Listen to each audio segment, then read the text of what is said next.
Assalamualaikum warahmatullahi wabarakatuh. Mari kita awali kajian kita dengan baca basmalah. Bismillahirrahmanirrahim. Alhamdulillahirabbil alamin wa bihi nasta'inu ala umuri dunya waddin. Asyhadu an la ilaha illallah wahdahu la syarikalah wa asyhadu anna Muhammadan abduhu wa rasuluhu. Allahumma shalli wa sallim wa barik ala Muhammadin wa ala alihi wa sahbihi ajma'in.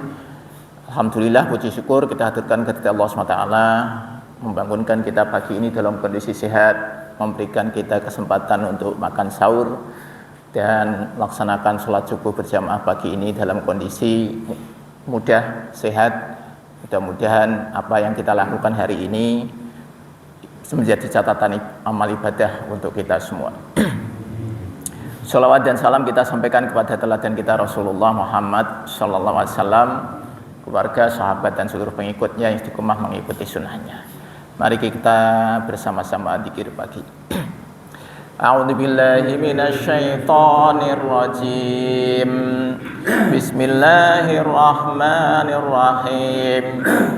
Allahu la ilaha illa huwal hayyul qayyum. La ta'khudhuhu sinatun wa la naum. Lahu ma fis samawati wa ma fil ardh. Man dalladhi yashfa'u 'indahu illa bi'idhnihi ya'lamu ma baina aydihim wa ma khalfahum wa la yuhituna bi syai'in min 'ilmihi illa bima syaa' wasi'a kursiyyuhu samawati wal ardh wa la ya'uduhu hifdhuhuma wa huwal 'aliyyul 'azim. Bismillahirrahmanirrahim. Qul huwallahu ahad, Allahus samad, lam yalid wa lam yulad wa lam yakul lahu kufuwan ahad. Bismillahirrahmanirrahim. Qul a'udzu birabbil falaq min syarri ma khalaq wa min syarri ghasiqin idza waqab wa min syarri naffatsati fil 'uqad wa min syarri hasidin idza hasad. Bismillahirrahmanirrahim. Qul a'udzu birabbin nas malikin nas ilahin nas min syarril waswasil khannas alladzi waswisu fi sudurin nas minal jinnati wan nas. Asbahna wa asbahal mulku lillah walhamdulillah. La ilaha illallah wahdahu la syarika lah. Lahul mulku wa lahul hamdu wa huwa ala kulli syai'in qadir. Rabbi as'aluka khaira ma fi hadal yaumi wa khaira ma ba'dah. Wa a'udzu bika min syarri ma fi hadal yaumi wa syarri ma ba'dah. Rabbi a'udzu bika minal kasali wa su'il kibar. Rabbi a'udzu bika min adabin fin nari wa adabin fil qabr. Allahumma bika asbahna wa bika amsayna wa bika nahya wa bika namutu wa ilaikan nusyur. Allahumma anta rabbi la ilaha illa anta khalaqtani wa ana abduka wa ana ala ahdika wa wa'dika mastata'tu. A'udzu bika min syarri ma sana'tu. Abu'u laka bi ni'matika alayya wa abu'u bi dhanbi faghfirli fa innahu la yaghfirud dunuba illa anta. Allahumma afini fi badani Allahumma afini fi sam'i, Allahumma afini fi basari, la ilaha illa anta. Allahumma inni a'udzu bika minal kufri wal faqr, wa a'udzu bika min adabil qabr, la ilaha illa anta. Allahumma inni as'alukal afwa wal afiyata fid dunya wal akhirah. Allahumma inni as'alukal afwa wal afiyata fi dini wa dunyaya wa ahli wa mali. Allahumma astur awrati wa amin rawati. Allahumma fatni min baini yadayya wa min khalfi wa an yamini wa an shimali wa min fawqi wa a'udzu bi'azamatika an ubtala min tahti.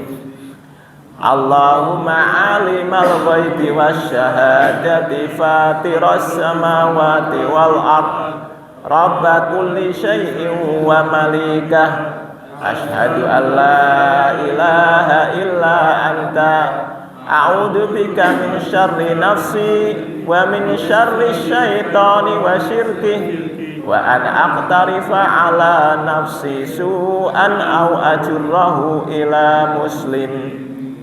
Bismillahilladzi la yadurru ma'asmihi syai'un fil ardi wa la fis samai wa huwas sami'ul alim. Raditu billahi rabba wa bil islami dinan wa bi Muhammadin sallallahu alaihi wasallam nabiyya.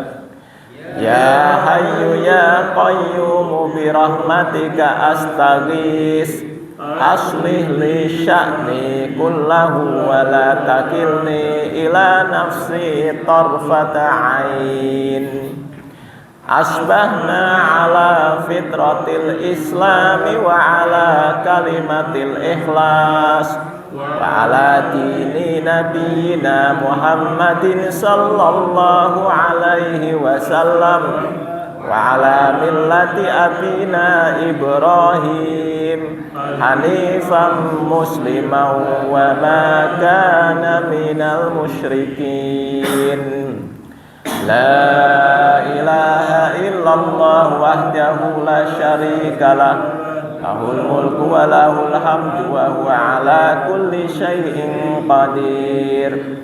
Subhanallahi wa bihamdihi adada khalqihi wa ridha nafsihi wa zinata arshihi wa midada kalimatih.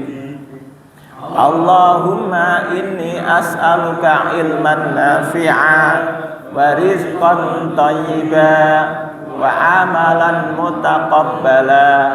Subhanallahi wa bihamdihi astaghfirullah wa atubu ilaihi.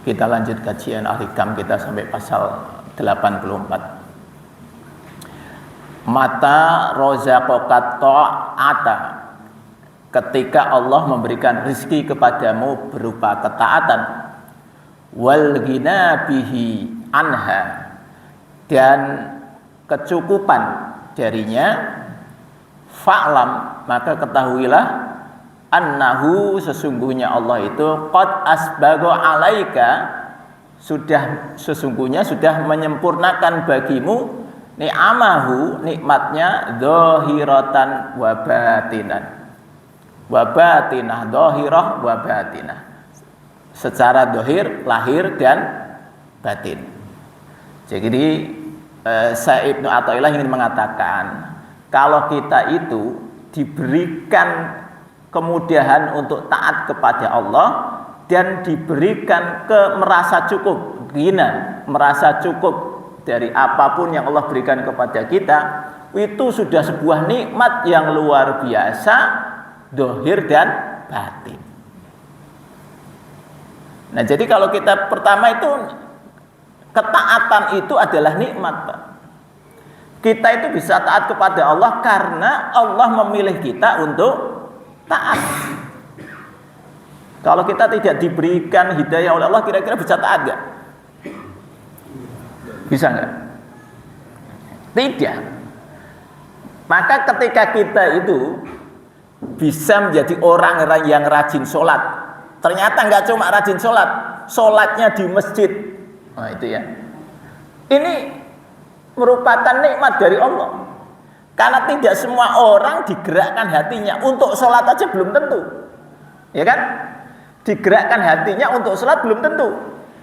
Apalagi digerakkan hatinya untuk sholat di masjid, ya kan? Ada orang sudah digerakkan hatinya untuk sholat, tapi kalau ke masjid belum, ya kan? Ada kan? Ada. Maka kita ini Pak bisa ke sini, itu karena Allah. Bersyukur. Ketaatan itu sebuah nikmat yang sangat besar. Taat itu maknanya apa? Menaati apa yang menjadi perintah Allah kita laksanakan, yang menjadi larangan Allah kita tinggalkan. Ketika kita bisa melakukan itu, bukan karena kita itu orang hebat, bukan karena kita itu orang alim, bukan. Ya karena kita dikasih hidayah oleh Allah. Dan kalau kemudian kita merasa cukup, ya ada orang yang bisa ibadah tapi nggak merasa cukup, nah berarti jenengan belum sempurna nikmatnya, ya kan? Hidup kayaknya kok kurang terus itu ya, kurang gitu. Dapat rezeki sedikit kurang, dapat rezeki banyak juga. Nah.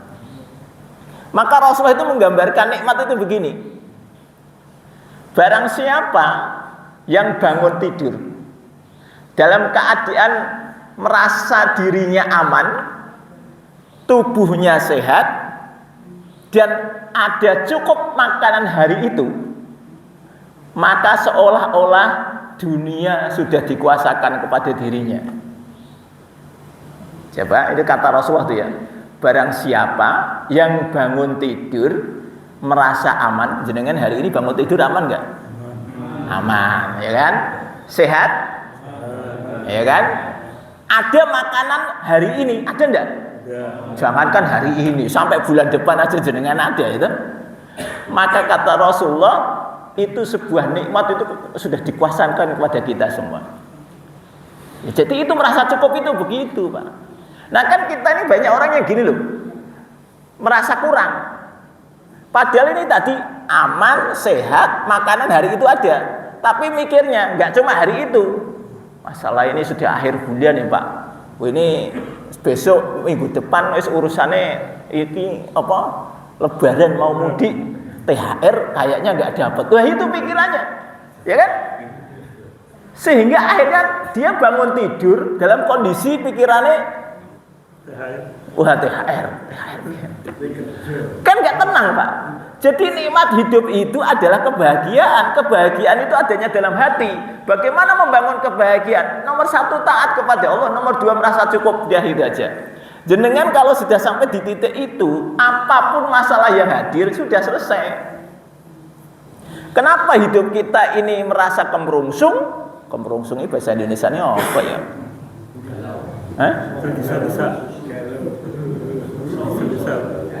Galau, galau, sing pas galau ya, galau, gelisah, gitu ya, galau. Kenapa kita itu galau? Ya karena itu tadi Pak.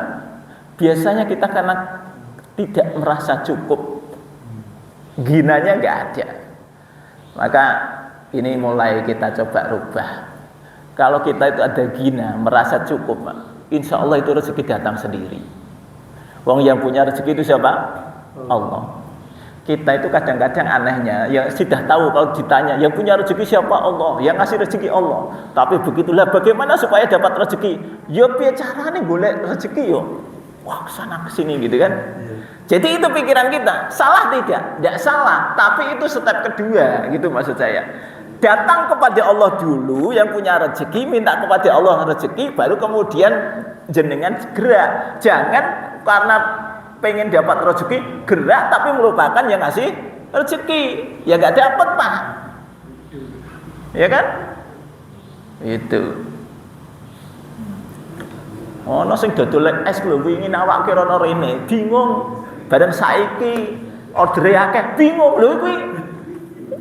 Gitu kan? Itu rezeki, Pak. Maka nggak usah kita itu nggak khawatir, karena kita itu nggak merasa cukup jadi khawatir. Gitu. Maka ada di sebuah kitab itu saya lupa, kitab mana ya? Ulama mengatakan begini, profesi yang paling utama itu petani katanya. Kenapa kok profesi petani utama? Soalnya petani kuwi tawakale luwih akeh. Karena petani paling memiliki ketidakpastian. Lah nek jenengan dadi pegawai kan kepastian ada. Saya seminggu apa bulan depan mesti gajian. Nek petani banyak ketidakpastian. Pertama, ketika dia nanam bibit, belum tentu bibitnya jadi. Sudah ditanam, disirami, dipupui, ya kan? Ini butuh proses waktu. Wow, di tengah jalan ada hama, nggak jadi, Pak. Itu, ini sudah jadi. Makanya yang kemarin ini daerah Demak banjir. Wes arep panen, banjir. Orang cuma gitu toh, sudah panen, harganya nyungsep. Nah, coba. Jadi nek jenengan pengen tawakal ya akeh dadi petani katanya begitu. Jadi kalau jadi petani itu isinya dikir tok itu, insyaallah itu nanti baik. Nah, itu kalau jenengan mau seperti itu. Tapi intinya gini, Pak, apapun profesi kita itu tidak ada masalah. Yang penting ginanya merasa cukup. Sudah kalau panjenengan sudah merasa cukup, itu hidup tenang. Tapi aku punya utang banyak, Pak, piye carane? Sudah. Itu tadi kan, ketika kita bangun tidur, masih ada makanan hari ini, tenang. Utang ora usah dipikir. Tapi nek jenengan iki sing mikir utang ya kemrungsung. Sing penting hari ini bisa makan. Lah piye Pak ditagih? Wis sing penting iso mangan. Jenengan milih iso bayar utang ora iso mangan, apa milih iso mangan bayar utangnya keri? Yo nek iso yo aku pengen iso mangan iso bayar utang. Iya betul. Gitu ya. Tapi kan ini step mana yang dipilih? Step yang dipilih adalah hari itu kita bisa makan. Alhamdulillah. Nah itu tadi ya, Rasulullah menggambarkan itu. Nah saya ingin di ketaatannya dulu, Pak, supaya kita ini yang paling penting adalah ketaatan adalah nikmat. Kita kadang tidak memahami bahwa ketaatan itu nikmat. Kita menganggap ketaatan adalah usaha kita. Itu juga salah. Ketaatan itu karena nikmat dari Allah. Itu. Allah lah yang memberikan iman kepada kita. Nek ora iman itu ya dirak poso. Gitu. Kita itu mau puasa karena ada imannya. Gitu. Kemudian kalau kita taat, Pak, urusan taat ini bukan hanya urusan kepada Allah ya. Hanya masalah sholat, zakat, poso, haji, enggak. Tapi bagaimana kita juga taat terhadap aturan Allah ketika kita bergaul dengan manusia. Misalnya Allah mengatakan, ya ayyuhalladzina amanu la yashhar qaumum min qaumin asa ayyakunu khairam minhum. Wahai orang yang beriman, janganlah seorang itu mengolok-olok orang yang lain, karena bisa jadi yang diolok-olok itu lebih baik daripada yang mengolok-olok. Nah kan gitu. Itu hal sederhana, Pak. Itu perintah Allah supaya kita itu nggak meremehkan orang. Jenengan kalau nggak meremehkan orang santai. Tapi ketika kita itu meremehkan orang, ya di situ masalahnya. Hidup tidak tenang karena kita suka meremehkan orang. Kita ini terlalu sombong, itu juga larangan Allah. Maka kalau kita ini membaca nasihatnya Luqman itu ya. Nasihat Luqman yang pertama. Ya bunayya la tusyrik billah innasyirka la dzulmun adzim. Wahai anakku, janganlah engkau menyekutukan Allah, karena menyekutukan Allah itu apa? Kedoliman yang paling besar. Perintah pertama ini, nasihat pertama. Nasihat pertama Luqman itu artinya, Pak, kenapa kok ada disebutkan di dalam surat Luqman? Itu artinya perintah untuk kita, supaya kita tidak menyekutukan Allah. Nasihat kedua, wa wassaynal insana biwalidayhi hamalathu ummuhu wahnan ala wahnin wa fisaluhu fi amaini anishkur li waliwalidayk ilayyal masir. Aku wasiatkan kepada manusia untuk berbuat baik kepada orang tuanya. Jadi kita ini berbuat baik kepada orang tua merupakan bentuk ketaatan. Maka manakala kita ini bisa berbuat baik kepada orang tua, itulah nikmat. Kok ada orang yang dia dengan orang tuanya nggak baik? Ada nggak? Ada, gitu. Kok iso gitu ya? Ya itu tadi. Ya karena tidak dapat hidayah, Pak. Ada ini ceritanya, orang ini ngaji sama saya, ceritanya dulu ini, Pak. Ini ada orang ngaji sama saya. Dia cerita masalahnya. Sampai saya korek. Kenapa Anda hidupnya kok susah? Maaf ini, seorang perempuan, suaminya pegawai BUMN, hidupnya susah, utangnya banyak. Saya korek-korek, masalahnya itu ada di bagaimana dia memperlakukan ibunya. Itu tok masalahnya. Saya suruh sederhana, sudahlah datang kepada ibu minta maaf. Apa katanya? Tidak bisa, Pak. Saya tidak terima. Loh, iki piye ceritanya? Ada seorang anak merasa, wah ibunya ini sudah mendolimi saya. Kalau saudara saya yang ini gini-gini, saya diperlakukan seperti ini, Pak. Saya tidak mau. Loh itu.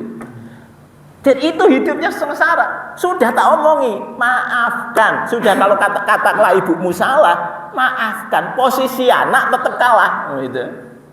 Posisi anak, ini kan posisi anak, Pak ya.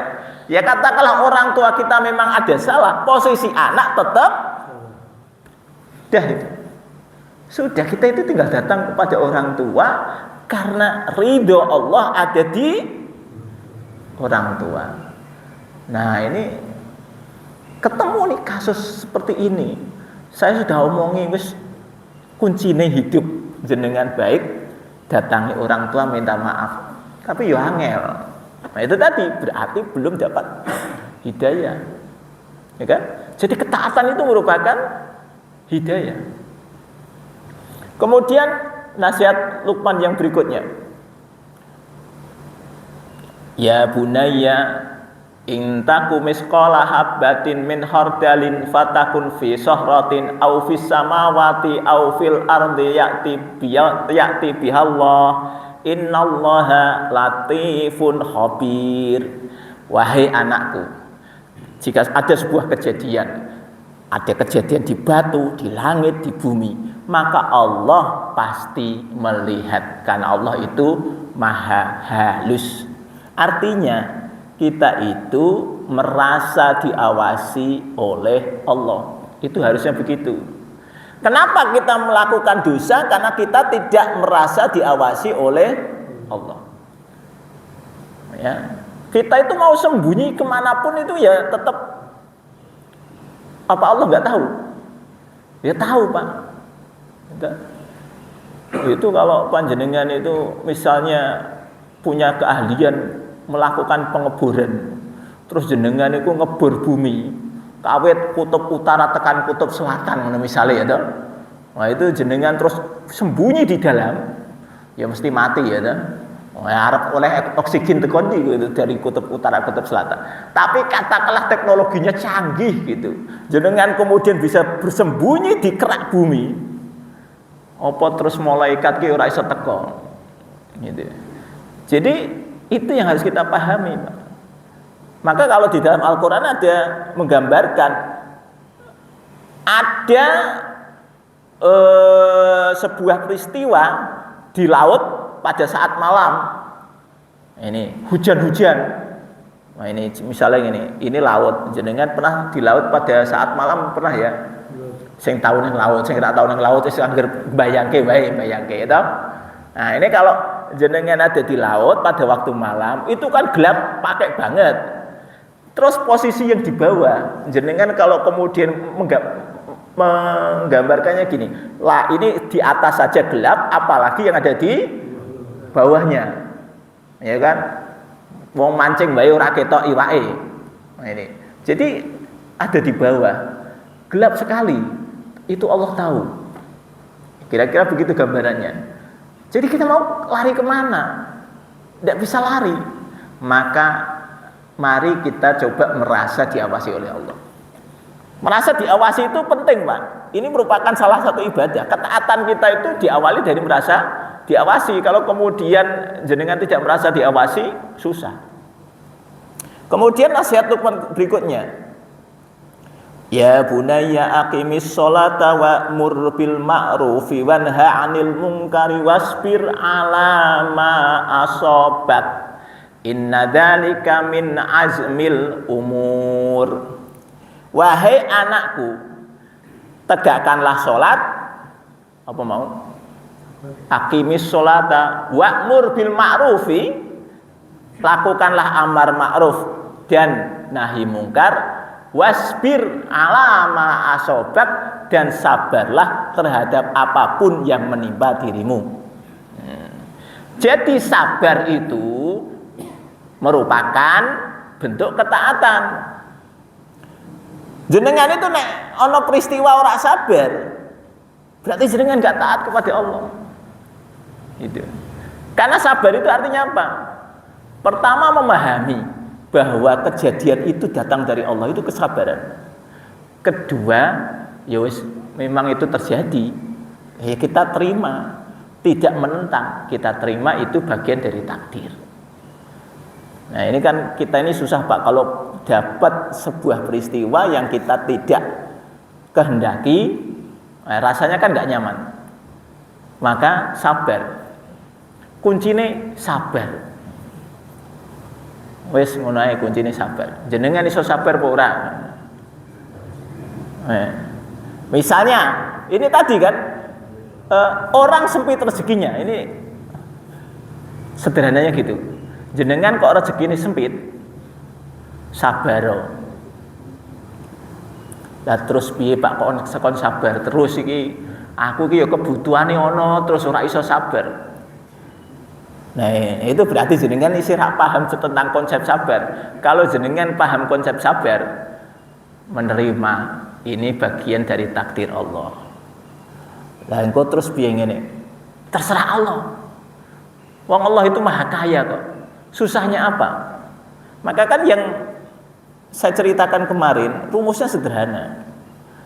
Kalau panjenengan mengikuti caranya Nabi Musa kan gampang. Ya toh? Wis pokoknya intinya ngene lho. Jenengan nomor 1 tobat, nomor 2 amal soleh, nomor 3 ndonga. Wis ketok rumusé. Urip iku sederhana. Apa nomor 1 tobat, nomor 2 amal soleh, nomor 3 ndonga, prakteke wae. Nek uripe jenengan kok masih biasa-biasa, nah berarti ana sing luar biasa terhadap diri panjenengan. Ngono ae to. Ya tadi, Pak. Kan tadi saya cerita nih, ada orang yang kok ketika ini dia konsultasi ini, masalah saya apa? Ya ternyata masalahnya dengan ibunya. Yaitu sebenarnya tobatnya tidak cukup dia minta ampun kepada Allah, tapi dia harus datang kepada ibunya minta maaf kan gitu. Nah itu tidak mau dilakukan, ya nggak selesai. Ya kita ini kadang-kadang gitu Pak, punya masalah dengan orang, ya tapi ya nggak selesai-selesai, ya kan? Ya maka ini mari kita menjadi orang yang lapang dada, gampang memaafkan, maka insya Allah kita juga akan mudah dimaafkan. Kenapa menjadi orang yang pendendam? Nah itu kan ada orang yang suka jadi orang pendendam itu. Wes pokoknya ora iso. Apa dia itu pokoknya saya tidak bisa. Saya tidak akan memaafkan. Selama panjenengan menjadi orang pendendam, panjenengan hidupnya nggak bahagia. Wes ngono ae rumusé. Tapi kalau panjenengan menjadi orang yang pemaaf, santai aja. di apa jenenge diomongi wong ya biasa, memang aku banyak salahnya kok. Lho kan enteng. Tapi kalau jenengan itu ndak diomongi wong terus merasa wah terus mangkel atine. Wah itu ya. Wah memang wong kae senengane ngomongi wong. Nah itu sudah jenengan itu hidup jenengan enggak sehat. Yakin enggak sehat.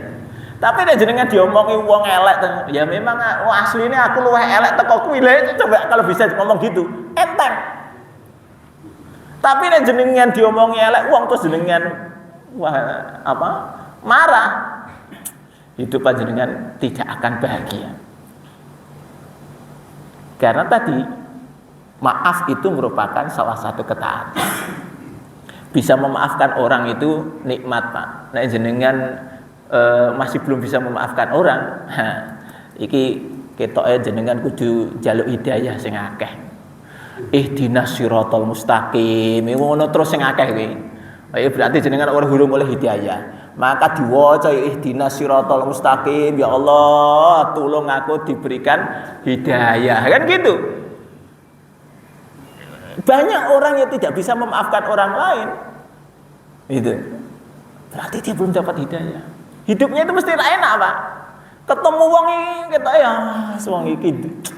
Jadi melihat orang, akhirnya itu wong iki ngomongi aku iki, sing iki ngomongi aku iki. Jadi di sini listnya itu list apa?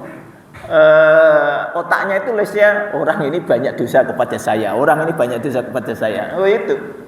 Nah, tapi kalau panjenengan itu memaafkan, wis ora usah dipikir. Ketika ada orang punya dosa kepada kita, alhamdulillah berarti dosa saya berkurang. Loh kan enak kalau kita mikirnya begitu. Tapi kalau panjenengan mikirnya setiap diomongi wong terus dibatek gitu ya, tidak selesai. Kenapa terjadi perselisihan rumah tangga nggak selesai-selesai? Nah, ini misalnya di dalam rumah tangga itu ada konflik gitu ya. Wah, terus tambah parah. Kenapa? Masalahnya ada di mana? Umumnya masalah rumah tangga itu diawali dari masalah yang sepele umumnya. Tapi mergo sepele ini dipikir jadi lama-lama menjadi sepolo itu ya. Oh, jadi besar. Awalnya sepele, Pak, masalah rumah tangga itu. Lah wong sebelum nikah itu pokoknya aku akan bersamamu dalam kondisi suka maupun duka. Lho kan ngono toh? Iku sebelum nikah. Itu. Setelah nikah itu rodok beda itu mau. Itu. Maka saya itu pengen mengingatkan, ngene lho carane. Jenengan iku nek ngaji itu bojone dijak ngaji. Biasane terjadinya friksi. Iki soale antara suami karo istri wis beda cara mikire. Sing lanang wis ngaji, sing wedok durung ngaji atau sebaliknya. Ngono ku engko sing ngene diomong jare Pak Yai iku kudu ngene. Ah sing bojone, Pak Yai opo? Lah kan gitu. Jadi enggak sinkron. Gitu. Maka ini nek ngaji iki ya nek iso iki ya dijak bareng utawa engko nek jenengan teko kene iki terus ngomongi bojone, oleh ilmu ngene. Lah iku engko sinkron jenengan. Tapi enggak sinkron itu gara-gara biasanya yang satu sudah belajar, terus ngerti ilmune. Ilmu apa sabar? Mau diomongi apa kon sabar. Kamu sabar enak ae ngomong sabar. Kene wetenge ora butuh sabar. Loh itu jawabnya gitu, Pak. Ya toh? Nah, tapi makanya nanti kalau ngaji itu jenengan bisa memahami. Ya. Enak kalau sudah suami istri sudah sama, tapi kalau suami istri beda itu konfliknya terus. Ya. Konfliknya ada terus. Bahwa konflik dalam rumah tangga itu hal biasa. Nah ini loh, mari kita belajar, Pak. Wong jenengan iku saben dina padu karo bojone. Neng ya isih dikumpuli terus setiap saben dina, ya kan? Oh ya. Nah itu rumah tangga itu hal yang biasa. Nah sekarang pertanyaan saya, bisa nggak kita bergaul dengan orang sekaya wong rumah tangga? Padu ora apa-apa, tapi kok tetap baik gitu loh. Beda pendapat biasa, tapi tidak kemudian terjadi perpecahan, itu biasa. Itu tadi seperti suami istri setiap hari terjadi perbedaan tapi masih bisa bersatu. Lah jenengan iki tonggonan ya toh, beda pendapat akhirnya wah serais nek tanggane metu engko sik tanteni tanggane urung metu. Gitu kan. Hidup Anda itu enggak nyaman kalau begitu itu. Prinsip hidup itu tadi, ketika kita bisa taat kepada Allah, Allah itu membuat aturan untuk kebaikan kita, bukan untuk kebaikan Allah, kebaikan kita. Kita disuruh sholat, suruh puasa, suruh bergaul dengan orang tua, suruh bergaul dengan tetangga, untuk kebaikan kita. Kon sabar itu ya untuk kebaikan kita, ya kan? Gimana?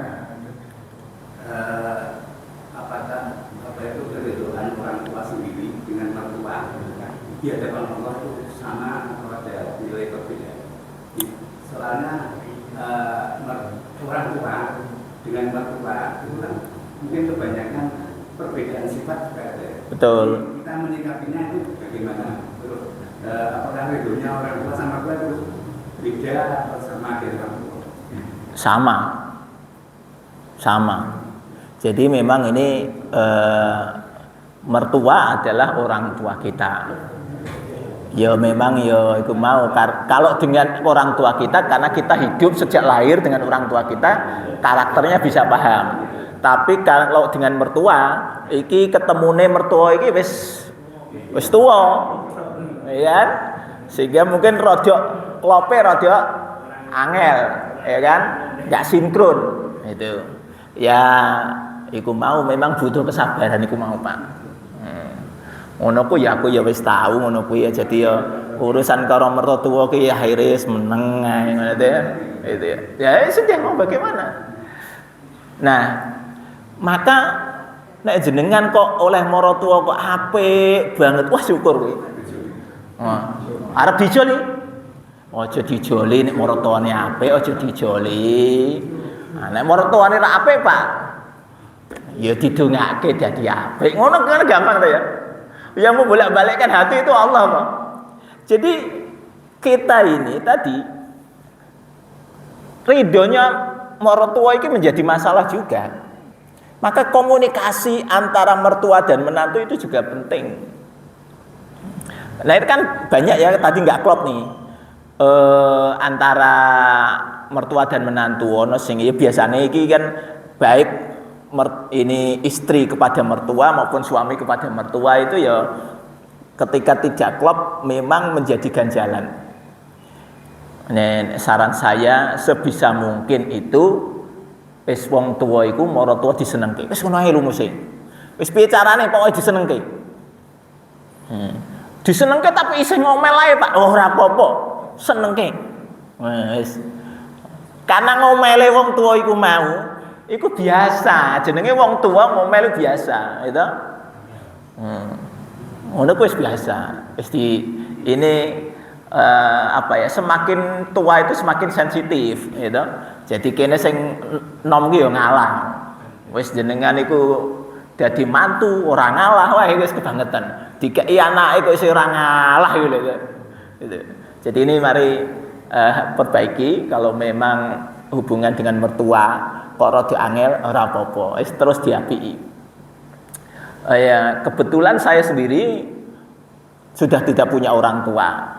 Duwene mung maratuwa, gitu. Dadi sing tak apiki ya maratuwa ya, piye meneh ora ana sing tak wong tuwane wis ra ono, tinggal maratuwa. Gitu ya.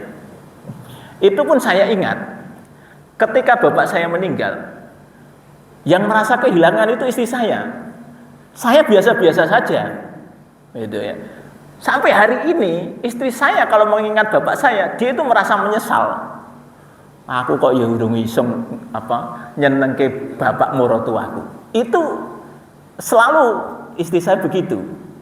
Karena memang orang tua saya, bapak saya itu ya meninggal dalam kondisi sudah sepuh. Nek tak tawani apa-apa wis ora seneng. Lah wong tuwa wis pikirane ora enak. Nek kene pengene mangan sing enak-enak, dijak mangan enak-enak, ora wis aku ora ngono.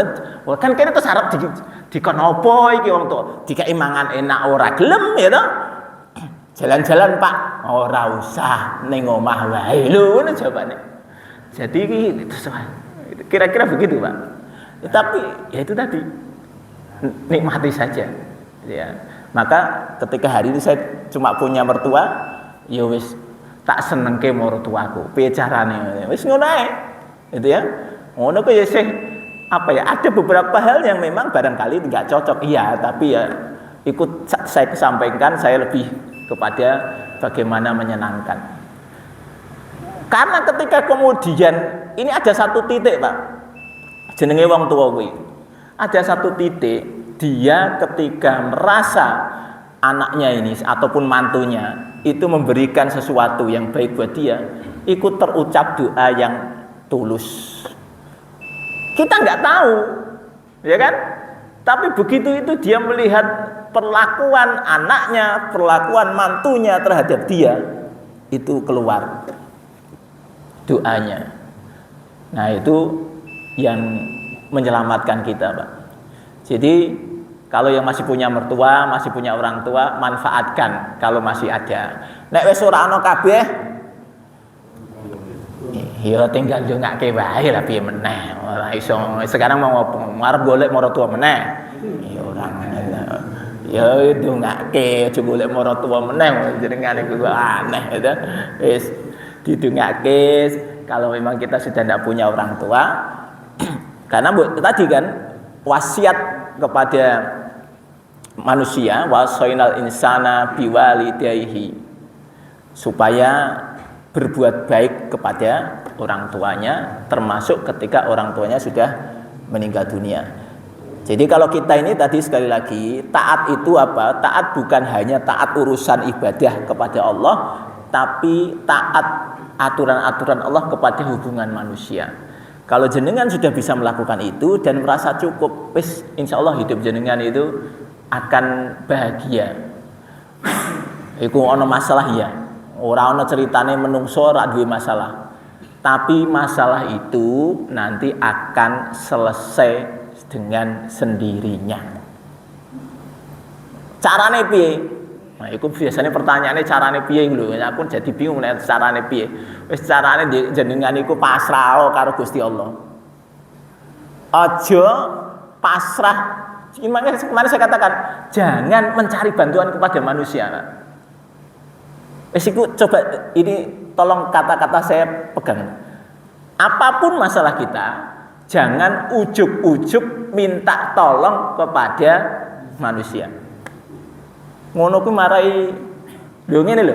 Kadang-kadang kan kita itu manusia Pak ya. Wah bingung. Akhirnya kemudian wah tak jaluk tulung sana gitu. Sapa ngerti dibantu.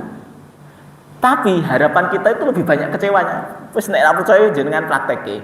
Jenengan iku kok jaluk tulung ning menungso, iku lebih banyak kecewanya apa lebih banyak suksesnya? Saya yakin lebih banyak kecewane. Gitu? Daripada ngono jenengan datang kepada Allah. Ya Allah, masalahku kok kaya ngene. Ya ingat kalau kemudian panjenengan datang kepada Allah itu ada jawabannya. Nah, jawabannya berupa apa nih? Itu biasanya kadang-kadang kita nggak ngerti jawabannya. Sudah wis ana jawabannya ning ora ngerti wae masalahe. Ana jawabannya wis ditunjukkan ning ora paham. Akhirnya jenengan yo ora ketemu. Ya sesuk dibaleni meneh. Gitu kan? Jadi banyak hal yang kita ini memang butuh belajar Pak. Maka sekali lagi ngaji ini penting. Ajaklah istri untuk ikut ngaji. Ajaklah suami untuk ikut ngaji. Biar klop sehingga langkahnya sama. Saya punya masalah ini, istrinya diajak. Yuk kita caranya begini, datang kepada Allah. Jenengan kalau bisa begitu, nanti selesai sendiri masalahnya. Orang percaya praktek. Gitu. Apa Pak Ajat?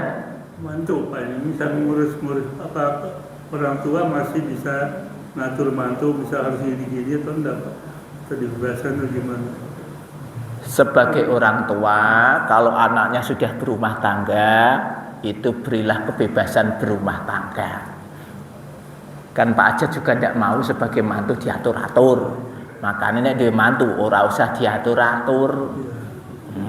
Ngono Pak. Sederhana kan? Iki sing wis duwe mantu iki lho. Iya, lah iya. Aku kok ya duwe mantu. Tak biarkan aja wis kono karepe ya toh. Hanya memang ketika dia menabrak garis, Pak, aturan Allah ditabrak, itu saya langsung cut. Saya nggak pakai lama gitu ya. Jadi ketika dia tiba-tiba kok saya dengar begini, ya langsung saya cut. Itu kalau memang aturan Allah ditabrak, itu saya cut. Wis apapun alasannya saya bilang berhenti. Itu. Ya alhamdulillah anak saya masih nurut gitu ya. Nah, orang nurut itu mungkin saya nggak ngerti juga gitu ya. Tapi ini pentingnya kita bahwa sebagai orang tua kita itu jangan mengkhawatir. Kenapa kok kita ikut intervensi ke anak mantu? Soalnya kita khawatir terhadap kehidupan mereka. Nggak yakin kepada Allah. Betul nggak? Jadi kan gue itu alasannya. Jenengan mengkhawatirkan iki kok nek sesuk anakku ngene piye, nek ngene piye. Iku jenengan itu berarti enggak yakin sama Allah. Wis jenengan percaya iku, anak mantune jenengan wis dijamin karo Gusti Allah. Wis ngono ae pikirane. Nek ngono iku jenengan tenang. Ya toh? Wis tenang Pak Ajat. Itu cucu jenengan sudah ada rezekinya, enggak usah dipikir. Ya toh? Insyaallah aman. Nggih, begitu nggih. Kita tutup dengan kafaratul majelis. Subhanakallahumma wa bihamdika asyhadu an la ilaha illa anta astaghfiruka wa atubu ilaik. Assalamualaikum warahmatullahi wabarakatuh.